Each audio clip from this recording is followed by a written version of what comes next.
The night Emily Walker showed up at my door, I had a half-cold plate of beans on the table, mud on my jeans, and no idea my life was about to get tied to hers by morning. It was close to midnight. Rain was coming down hard enough to rattle the kitchen windows, and the wind kept pushing against the old farmhouse like it wanted inside. I had just come in from checking a calf that had been acting off all evening. My boots were still by the back door, leaving a dirty puddle on the floor I had not bothered to wipe yet. Then somebody started pounding on the front door. Not knocking, pounding. I froze with my fork in my hand. Nobody came out to my place that late unless something had gone wrong. Around here, late-night visitors usually meant a loose cow, a truck in a ditch, or bad news. When I opened the door, Emily Walker was standing on my porch.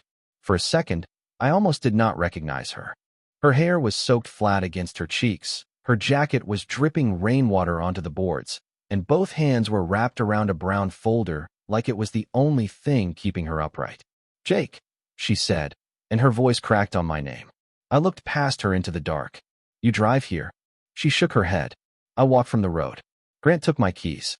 That woke me up faster than coffee ever could. "Come inside." She stepped over the threshold, and I shut the door against the rain. She stood there in my front room, shaking so hard the papers in her folder made a dry little rattling sound. I grabbed a towel from the laundry chair and handed it to her. "What happened?" She pressed the towel to her hair, but she did not sit down. Emily had always been like that when I saw her around her father's place, moving between two worlds. College girl clothes one weekend, work boots the next. Pretty, polite, a little unsure where to put herself. I knew her, but not close. Her father, David Walker, had been the one I knew. He had helped my dad patch fence when I was a kid. Later, after my parents were gone, he was the neighbor who checked in without making a big show of it. Now David was gone too, and his daughter looked like the ground had opened under her feet. "It's the will," she said. I nodded toward the kitchen. "Sit down first." "I can't." "Emily." That did it. She looked at me like she had forgotten where she was, then walked into the kitchen and sat at the table. I put the kettle on because I did not know what else to do with my hands. She opened the folder and spread papers across the table. They were damp at the edges. Legal pages, signatures, a copy of something stamped by a county office. I did not pretend to understand all of it. I knew cattle records, loan notices, feed invoices. Lawyer words always seemed written to make honest people feel stupid. "My dad added a condition," Emily said. "I didn't know. Nobody told me until today." "What kind of condition?" She swallowed and looked down. "If I'm not married by the deadline, I don't get full control of the farm. Grant does." I stared at her. The kettle started whining behind me, low at first, then louder. "Married," I said. She nodded, embarrassed and angry at the same time. "Dad thought it would protect me. I guess he thought if I had someone steady beside me, Grant couldn't push me around. I don't know. Maybe he wrote it when he was sick. Maybe he was scared. The lawyer said it's valid." I turned the burner off. "When's the deadline?" "Friday." It was Monday night. I poured hot water into 2 mugs, though neither of us had asked for tea. "And Grant?" "He came back this morning." She gave a short laugh with no humor in it. "New truck. Clean shoes." Talking like Dad's farm was already cleared out. "He has buyers coming this week, Jake. A development company. He said the land is worth more without cattle on it." That put a hard feeling in my chest. I had seen men like that before. Men who looked at a pasture and saw house lots. Looked at a barn and saw scrap lumber. They always said the same things. Be practical. Take the money. Move on. Like land was only land, and not years of work buried into every post and ditch. Emily pushed one paper toward me. "Dad wrote your name in a note. Not in the will, but with it. He said if anything happened, you were the one neighbor who would understand." I did not touch the paper. "What are you asking me?" She looked at me then. Really looked. Her eyes were red, but she held my stare. "I'm asking you to marry me." The kitchen went so quiet I could hear rain dripping from her jacket onto the chair. I leaned back. "Emily, I know how it sounds." "I don't think you do." "I do," she said quickly. "I know it's strange. I know it's unfair. But I don't have anyone else. Grant is already telling people I'm too emotional to run the farm. The workers don't know who to listen to. The lawyer keeps saying the deadline like I can change it by worrying harder." I rubbed both hands over my face. I was tired. Too tired for something that big. Too tired for a woman at my table asking me to put my name beside hers on a marriage license like we were signing for a used trailer. Are you trying to use me? I asked. Her mouth opened, then closed. For the first time since she came in, she went still. Yes, she said softly. But not like that. I'm asking for help. I won't lie to you and say it's anything else. That answer hit me harder than a polished one would have. I looked around my kitchen. Same walls my mother had painted yellow. Same table where my father used to spread bills and pretend they were not as bad as they were. Since they passed, I had kept the farm going because stopping felt worse than working myself half into the ground. I knew what it meant to be left with land before you felt ready. I knew what it meant to have people waiting for you to fail. Emily's hands tightened around the mug I had put in front of her. I don't want to lose his farm. I believe that. I could hear it plain. Still, I shook my head. Marriage means something, Emily. I know. No, I mean it. It's not just a box to check.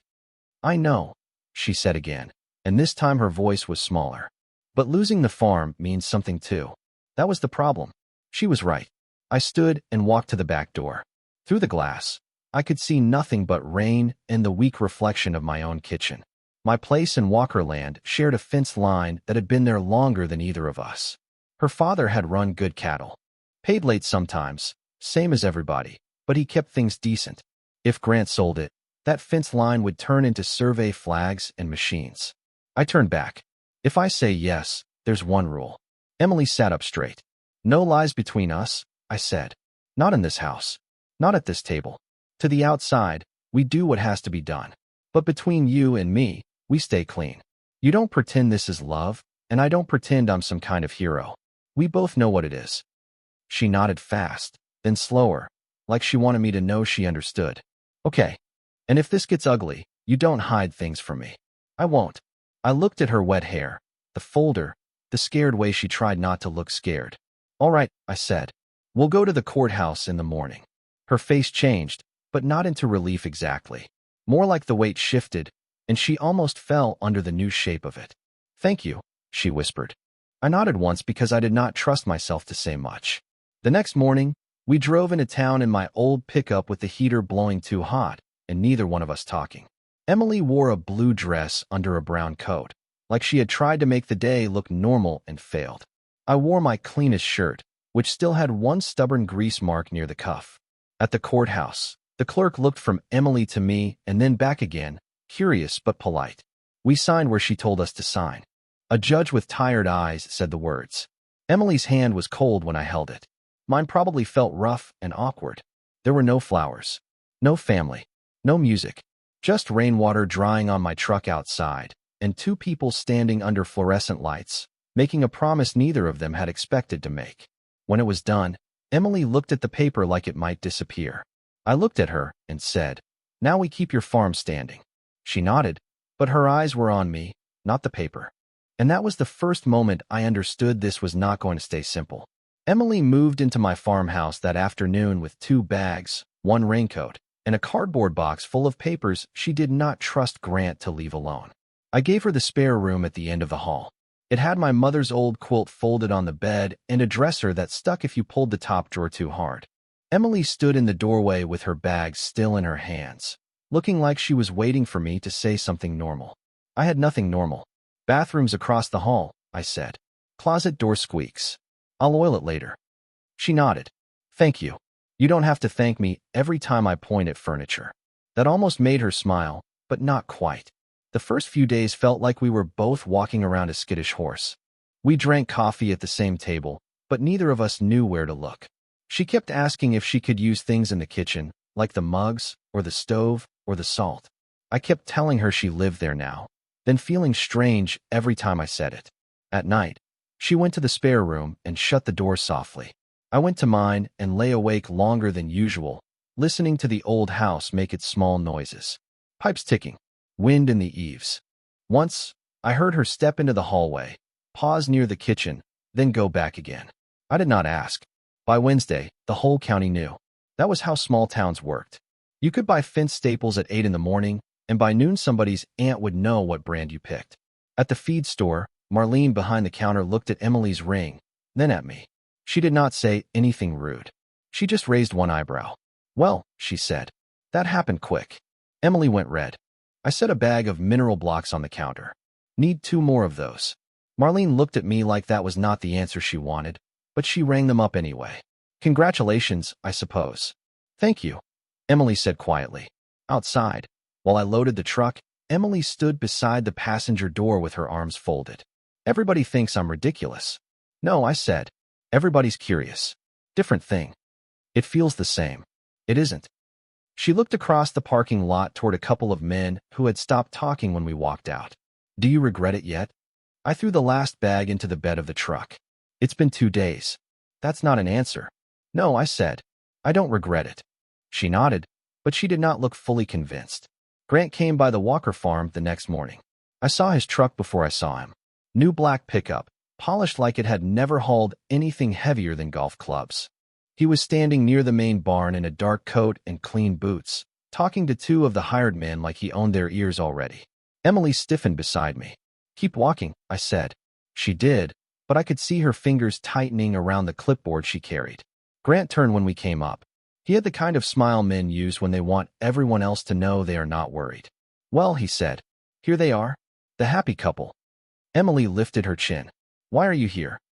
This is still my father's property. It's my responsibility now. Grant laughed once. You got married overnight to a neighbor with more debt than sense, and now you think you're ready to run a cattle operation? The 2 workers looked down. That bothered me more than Grant's words. They were good men, but they were waiting to see who had power. Emily opened her mouth, then stopped. Grant saw it and stepped closer. You're making this harder than it needs to be. So, take the money. Go build a life somewhere that doesn't smell like wet hay. I moved half a step forward before I thought about it. Emily noticed. So did Grant. He smiled at me. And you? Nice move, Harper. Marry the younger sister, and suddenly you're standing on Walker land like you belong here. My hands curled once, then relaxed. I had learned a long time ago that anger did not fix a gate, pay a bill, or win an argument in front of witnesses. I'm standing beside my wife, I said. That's all. Emily glanced at me when I said it. Wife. The word landed between us heavier than it had in the courthouse. Grant rolled his eyes. Sure. Then he turned to the workers. Nobody makes major changes until this mess is settled. Emily found her voice. That's not your call, isn't it? No, she said, a little shaky. It isn't. Grant looked amused, but I saw one of the workers, Ray, look at her differently. Not convinced yet, but listening. After Grant left, Emily walked into the barn and gripped the edge of a stall door. I froze. You answered. Barely. Barely counts the first time. She let out a breath and looked over at me. You could have shut him down. I could have. Why didn't you? Because then they'd all learn to look at me instead of you. She did not like that answer at first. I saw it in her face. But she did not argue. That afternoon, I took her through the feed accounts. She sat beside me in the small office off the milking room, chewing the end of a pen while I explained which supplier gave David more time when cash got tight, and which one smiled while adding fees. This one, I said, tapping an invoice. You call before the due date. Don't wait for them to call you. Makes you look in control. I'm not in control. Looking like it is half the job until you are. She wrote that down, which made me laugh. What? I didn't mean literally. I'm not wasting good advice. For the first time all week, the air between us loosened. The real test came 2 days later with a broken stretch of fence along the west pasture. 3 posts had leaned after the rain, and 1 wire was slack enough for trouble. I brought Emily because she needed to see how small problems turned into expensive ones when people ignored them. Ray was already there with tools. When Emily told him she wanted the corner brace replaced, he looked straight past her at me. You want it done today? He asked me. I did not answer. He waited. Emily looked at me too, panic flashing across her face. I bent down and picked mud off my boot with a stick. Finally, Emily cleared her throat. Ray, I said replace the brace today. If we patch it, we'll be back here next week after the next rain. Ray shifted his weight. It'll cost more. I know, she said. Do it right. There was a long second where nobody moved. Then Ray nodded. Yes, ma'am. Emily's face went bright with embarrassment, but she held still until he walked away. Then she turned on me. You could have helped. I did. You stared at your boot. Exactly. She looked mad for about 3 seconds. Then the corner of her mouth moved. That was awful. Yep. I hated every second. Yep. But he listened. He did. Later, when we got back to my house, she made dinner without asking where anything was. Eggs, toast, leftover potatoes fried in a skillet. Nothing fancy, but she put a plate in front of me like she had done it 100 times. You didn't eat lunch, she said. I was busy. You always say that. Usually true. She sat across from me, sleeves pushed up, hair tied back, a smudge of dirt near her jaw she had missed. She looked tired in a different way than she had the first night. Less lost, more used up from actually fighting. After dinner, I found her at the kitchen table with bills spread out in neat piles. She had labeled them with sticky notes. Urgent. Call. Ask Jake. The last pile made me shake my head. You don't have to ask me everything. I know, she said, not looking up. But I don't know what I don't know yet. I leaned against the counter. That's fair. She glanced toward the hall. This is strange, isn't it? What part? She gave me a look. I nodded. All of it. I keep thinking I'll wake up back at Dad's house, and Grant won't be there, and I won't have a husband sleeping down the hall. Technically, you have a husband trying to sleep down the hall. Big difference. That got a real smile out of her. I looked away first and rinsed my plate, because something in my chest had shifted, and I was not ready to name it. We still had separate rooms. We still had rules. On paper, the marriage had a purpose and a deadline. But by the end of that week, Emily knew how I took my coffee, and I knew she tapped her pen twice against the table when she was scared to make a call. That did not feel like paperwork. It felt like the start of something I had not planned for at all. Grant waited almost a week before he made his next move, which told me he had been thinking about it. That worried me more than him shouting. I was fixing a cracked water line behind my barn when Emily came across the yard fast, holding her phone in one hand and her hat in the other. She did not even slow down when she reached the gate. He's at the farm, she said. I shut off the valve. Grant. With 2 men I don't know. Ray called me. He said they're walking the south pasture. I wiped my hands on a rag. Buyers. That's what it sounds like. Her face was tight, but underneath that I saw the same fear from the night she came to my door. Not as strong, not as wild, but still there. I grabbed my keys. Let's go. She climbed into the truck before I did. All the way over, she stared through the windshield, breathing like she was trying to keep herself from saying too much. When we pulled into the Walker yard, Grant was standing near the cattle pens with 2 men in clean jackets. One had shiny shoes. That was the first thing I noticed. Shiny shoes in a yard still soft from last night's rain. Grant turned and smiled when he saw us. Emily, he called. Good. Saves me a phone call. She got out of the truck and slammed the door harder than she meant to. What are you doing? Showing interested parties the property. It's not for sale. One of the men shifted, uncomfortable. The other looked at Grant like he wanted him to handle it. Grant walked toward us slowly. It will be. Once the estate stops entertaining this little courthouse performance. Emily's fingers curled around the edge of her coat. I stepped beside her, but I did not move ahead of her. Everybody looked at me anyway. Grant, the buyers, Ray by the barn. Even Emily, for half a second. I kept my voice low. It's your land. Say it. Her eyes stayed on mine, wide and scared. Then she turned back. This farm is not for sale, she said. Grant laughed like she had told a joke at dinner. You hear that? She's been married 5 minutes and already thinks she's an owner. I am the owner, Emily said. Her voice shook, but she kept going. And you don't get to bring strangers through my pastures without asking me. Grant's smile thinned. Your confidence is fake. Your marriage is fake. And when Jake gets tired of playing hero, you'll be standing here alone with bills you can't pay and men you can't manage. The words landed where he wanted them to. I saw Emily take the hit. Her shoulders dropped just a little. I wanted to answer. I wanted to tell Grant exactly what I thought of him standing there in clean boots, talking about land he had not worked in years. But Emily raised her chin before I could. Then I guess you'd better leave before you waste any more of their time. The yard went quiet. One buyer cleared his throat. Grant, maybe we should. Grant threw him a look, then turned back to Emily. You'll regret this. Maybe, she said. But I'll regret selling it more. That was the first time I saw Ray smile at her. Grant left angry, tires throwing mud near the cattle guard. The buyers followed him, slower and less sure. Emily stood still until their trucks disappeared down the road. Then she walked straight into the barn. I found her in the tack room, one hand pressed against the wall. I thought I was going to be sick, she said. But you weren't. That's your comfort? It's the truth. She let out a weak laugh and covered her face with both hands. He's right about some of it. No, he isn't. I don't know how to run all this, Jake. You don't know how to run all of it today. She lowered her hands. I leaned against the doorframe. That's different. Tomorrow, you learn another piece. Then another. That's how everybody does it. You make it sound simple. It isn't simple. It's just possible. She looked at me for a long second, and something in her face softened. Not relief exactly. More like she had been waiting for someone to say she did not have to become her father overnight. That night, she stayed up late at my kitchen table with a stack of repair estimates. I came in from checking the north pasture and found a plate covered with foil waiting near the stove. You made dinner? I asked. Barely. Don't get impressed. I lifted the foil. Too late. She rolled her eyes, but I saw the smile she tried to hide. Things changed after that, not loudly. She stopped asking me before every phone call.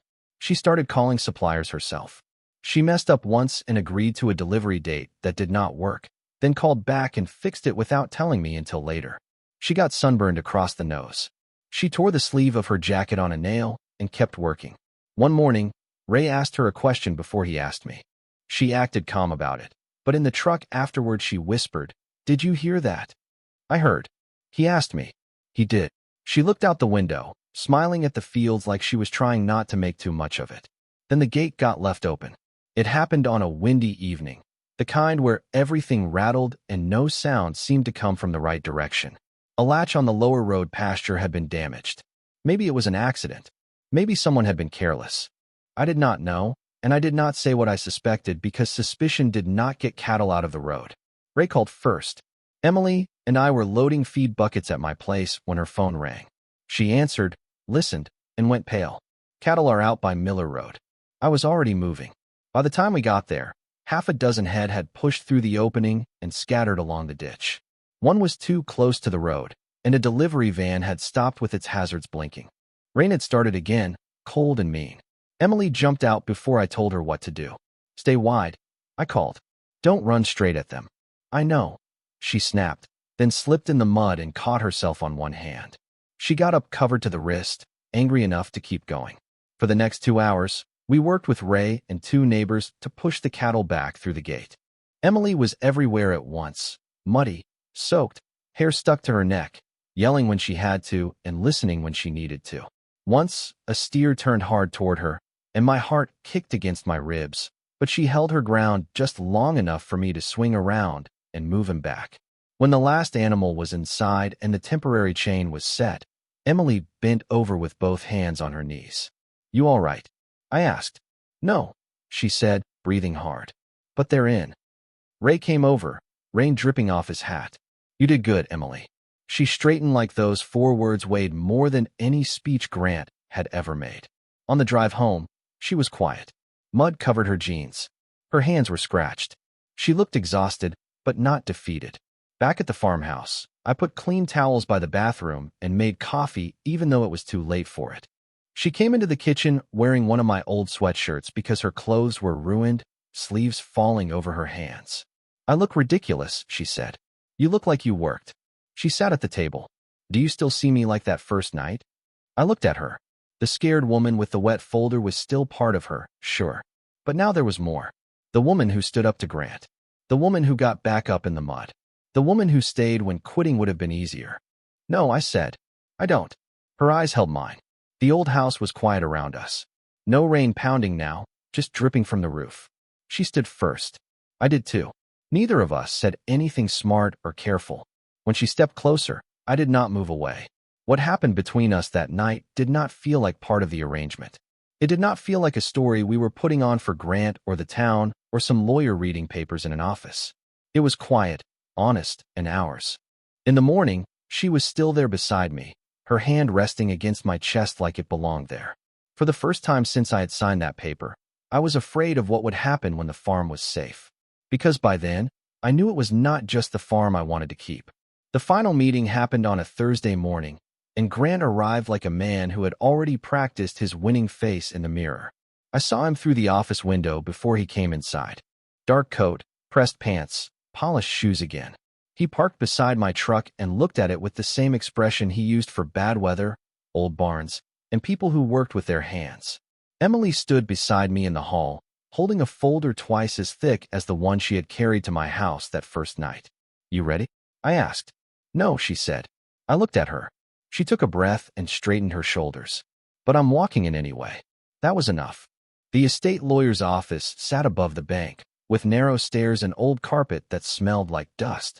Grant was already seated when we came in, one ankle resting on his knee like he owned the chair, the office, and every acre being discussed. He glanced at Emily's folder, then at me. Brought your farmhand bodyguard? Emily sat down before I could answer. I brought my husband. Grant smiled. That word is doing a lot of work lately. The lawyer, Mr. Callahan, cleared his throat. He was an older man with wire glasses and a careful way of moving papers around. He had known David Walker for years, which made him harder for Grant to push around than most people. We're here to review compliance with the condition in Mr. Walker's estate documents, he said, and to address Mr. Walker's concerns about operational control. Grant leaned forward. Good. Then let's address the obvious. This marriage is a stunt. She panicked, grabbed the nearest broke neighbor, and now we're all pretending this is normal. Emily's hand tightened around the folder. I wanted to reach for it under the table, but I did not. Not yet. Grant kept going. She is 24. She has no serious management experience. She does not understand the financial burden, the maintenance, the liability, or the long-term value of the property. Selling is the responsible choice. Mr. Callahan looked at Emily. Would you like to respond? The room went still. A month earlier, she might have looked at me first. She did not this time. She opened her folder. Yes, she said. I would. She laid out paid invoices first. Feed, vet, fuel, 2 equipment repairs, 3 fencing orders. Then supplier agreements she had renegotiated herself. Worker schedules with names, hours, and duties. A repair plan for the south barn roof. A note from Ray and the other men confirming they accepted her as the person in charge of daily decisions. Grant laughed under his breath. You got the hired hands to sign a paper. Congratulations. Emily did not look at him. I also brought statements from Marlene at the feed store, Mr. Ortiz from the repair shop, and 2 neighboring farms confirming ongoing operations and support. I saw Mr. Callahan's eyebrows lift slightly. Emily kept her voice steady. I am not saying I know everything. I am saying the farm is operating. Bills are being handled.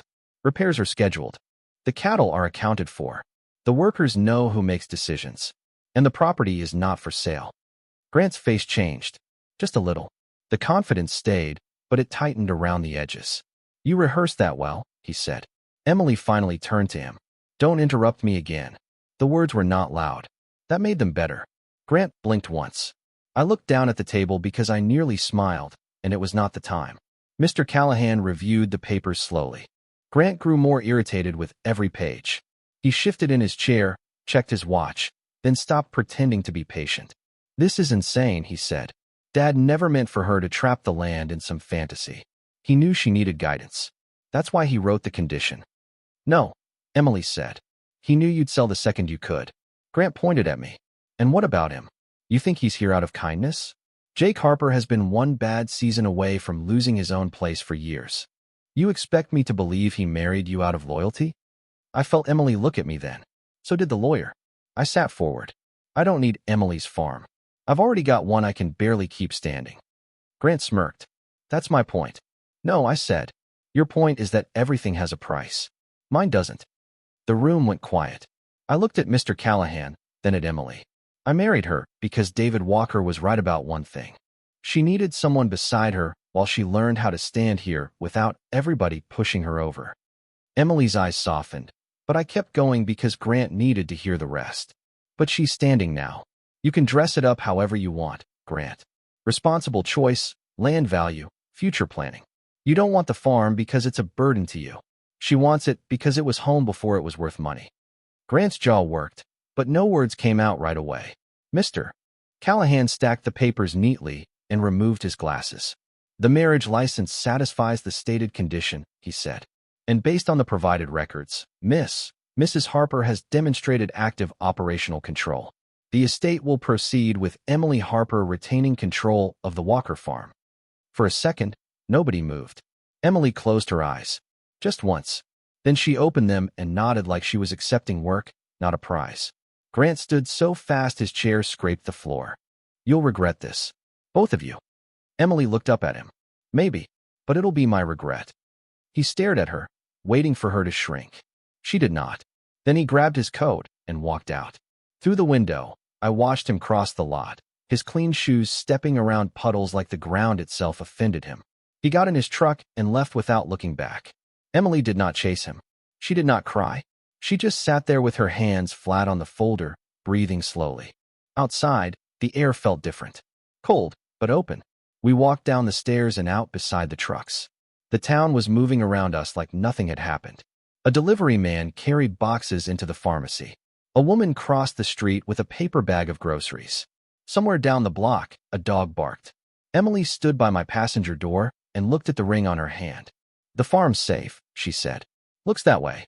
She nodded, still looking down. So you don't have to do this anymore. I knew what she meant, but I waited. She lifted her eyes to mine. You helped me, more than I had any right to ask. But the promise was made under pressure. If you want out, I won't hold you to it.